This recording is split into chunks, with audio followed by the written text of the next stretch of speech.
કેસો ચાલી રહ્યા છે, ક્યારેક આ વાતનો અફસોસ થાય છે? કેમ કે આપ મંત્રી તો હતા જ, પણ એ સમાજના બી આગેવાન હતા, સમાજના અનેક લોકો આપને મળતા હતા, આપ સમજાવટનો પ્રયાસ બી કરતા હતા અને કદાચ એક અગ્રીમ ભૂમિકામાં હતા.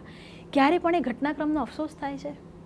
આવું નહીં થવું જોઈએ એવું તો આપણે ચોક્કસ કહીએ, અફસોસ પણ થાય, પણ જે થયું એને ઉકેલવા માટે, સરળ કરવા માટે, સમાધાન કરવા માટે મેં ખૂબ પ્રયત્નો કરેલા અને મેં જોખમ લઈને પ્રયત્નો કરેલા. મહેસાણામાં જે યુવાનનું મૃત્યુ થયું તો એના બેસણામાં જવા માટે મેં સતત પ્રયત્નો કર્યા, એના ઘરે ગયા, એમને આર્થિક મદદ આપી, બીજું બધું કર્યું. એ રીતે જ આંદોલન પછી વાટાઘાટો મારફત જ પૂર્ણ થયું. આપણે જે બિન અનામત આયોગ બનાવ્યું એ પણ અમારા વખતમાં બન્યું. એનું પહેલું ફંડ જે ફાળવ્યું એ પણ નાણામંત્રી તરીકે મેં ફાળવ્યું. એ પછી એ સફળ થયું.